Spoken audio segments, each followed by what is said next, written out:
નમસ્કાર મિત્રો, વેધર ઇન્ફોર્મેશનમાં આપનું સ્વાગત છે અને હું છું પરેશ। ખાસ કરીને આજના વિડીયોમાં આપણે એપ્રિલ મહિનાના પ્રથમ અઠવાડિયામાં માવઠાના વરસાદની શક્યતા છે તેની આગાહી આપવાની છે, સાથે ઊંચા તાપમાન વિશેની પણ ખૂબ અગત્યની માહિતી આપવાની છે। સૌપ્રથમ તો આપને જણાવી દઉં, ગત મહિનો એટલે કે 2026ના માર્ચ મહિનાની અંદર બે રાઉન્ડની અંદર માવઠા જોવા મળ્યા, જેની અંદર 18, 19 અને 20 માર્ચે પણ રાજ્યના અલગ અલગ વિસ્તારમાં માવઠું થયું હતું। ત્યાર પછી 28, 29 અને 30 માર્ચે પણ માવઠું થયું। ખાસ કરીને 28 માર્ચે હવામાનમાં પલટો આવ્યો। 29 માર્ચે ખંભાળિયાના અમુક ગ્રામ્ય વિસ્તાર, સાવરકુંડલાના વિસ્તારો અને બોટાદના વિસ્તારોની અંદર ઝાપટા પડ્યા હતા। 30 માર્ચે અમરેલીના લાઠી, લીલિયા સહિતના અનેક વિસ્તારોની અંદર તીવ્ર માવઠું જોવા મળ્યું। એટલે 28, 29, 30 માર્ચમાં પણ માવઠું થયું છે અને હવે આ 31 અને 1લી તારીખે બે દિવસથી આપણું હવામાન ખુલ્લું થયું છે, તાપમાન ઉચકાયું છે। છતાં હવે આપને જણાવી દઉં કે હવે આવનારા દિવસમાં 3 દિવસ સુધી હજુ માવઠાની શક્યતાઓ છે, જેમાં 2, 3 અને 4 એપ્રિલ એમ 3 દિવસ સુધી રાજ્યના અલગ અલગ વિસ્તારોની અંદર માવઠાની શક્યતાઓ છે।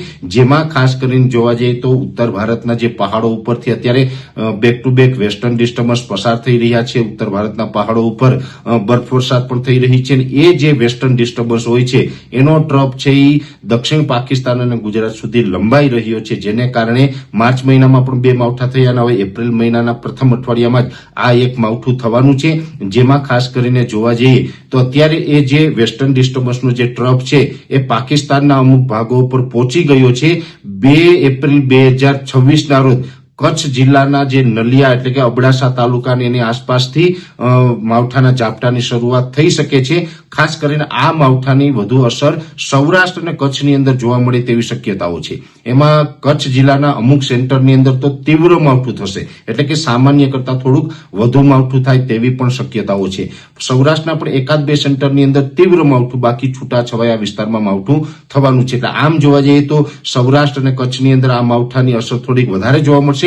બીજા વિસ્તારોમાં પણ માવઠું થશે, પણ બીજા વિસ્તારોમાં એકદમ સીમિત વિસ્તાર અને એકદમ છૂટાછવાયા અને એકદમ સામાન્ય ઝાપટા પડે તેવી શક્યતાઓ છે। અમુક જગ્યાએ તો ખાલી છાંટછૂટ થશે, પણ સૌરાષ્ટ્ર અને કચ્છની અંદર આ જે વેસ્ટર્ન ડિસ્ટર્બન્સનો ટ્રફ છે એ થોડુંક તીવ્ર માવઠાના રૂપમાં અસર કરી શકે છે। એટલે આપણે આ માવઠા છે એને કારણે ખેડૂતોને ખેતી પાકોની અંદર વારંવાર નુકસાની આવી રહી છે। માર્ચ મહિનાની અંદર બે માવઠા થયા, એમાં પણ જે શિયાળુ પાક હોય, ઉનાળુ પાક છે, બાગાયતી પાક છે, દરેક પાકની અંદર નુકસાન ગયું છે અને ફરીથી એપ્રિલ મહિનાની અંદર માવઠું આવી રહ્યું છે। એટલે હજુ પણ ખેડૂત ભાઈઓને વધુ નુકસાની સહન કરવાનો વારો આવે તેવી શક્યતાઓ છે। એટલે ખેતી કામોની અંદર આપણે આ 2, 3 અને 4 એપ્રિલમાં માવઠું થવાનું છે, એને ધ્યાનમાં રાખીને ખેતી કામોનું આયોજન કરવું।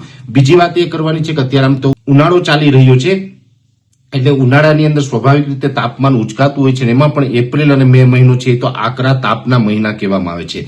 એટલે હવે 3 અને 4 તારીખથી હીટવેવનો રાઉન્ડ પણ ચાલુ થઈ રહ્યો છે। જો કે આ હીટવેવનો રાઉન્ડ છે લગભગ ગુજરાતના દરેક સેન્ટરમાં હશે, એટલે કે તાપમાન છે 40 અમુક જગ્યાએ 40 પ્લસ એટલે કે 41-42 ડિગ્રી તાપમાન થવાની શક્યતાઓ છે। 3 એપ્રિલથી લઈ અને 8 એપ્રિલ સુધી તાપમાન ઉચકાવાનું છે। જે વિસ્તારની અંદર માવઠાના ઝાપટા પડે અને વાદળછાયું વાતાવરણ થાય એટલા વિસ્તાર પૂરતું તાપમાન નીચું રહેશે।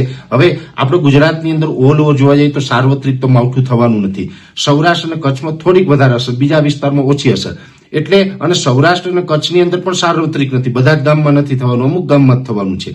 તો જે વિસ્તારમાં માવઠું હશે એ વિસ્તારનું તાપમાન થોડુંક નોર્મલ રહેશે। જે વિસ્તારમાં માવઠું નહીં હોય એ તમામ વિસ્તારનું તાપમાન છે ઉચકાશે। એક પ્રકારે હીટવેવ જેવો માહોલ છે એ 3 થી લઈને 8 એપ્રિલ દરમિયાન જોવા મળે તેવી શક્યતાઓ છે। એટલે ખાસ તો આમ જોવા જઈએ તો એપ્રિલ મહિનાનું પ્રથમ અઠવાડિયું છે તેમાં ઊંચું તાપમાન, હીટવેવ અને માવઠાના ઝાપટા, વાદળછાયું વાતાવરણ, બધું જ પ્રકારનું હવામાન છે આપણે જોવા મળે તેવી શક્યતાઓ રહેલી છે। એટલે ખાસ કરીને માવઠું અને તાપમાન વિશેની ખૂબ અગત્યની માહિતી હતી, મેં આપને આપવાનો પ્રયત્ન કર્યો છે।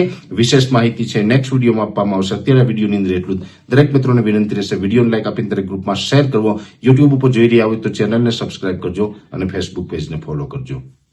નમસ્કાર।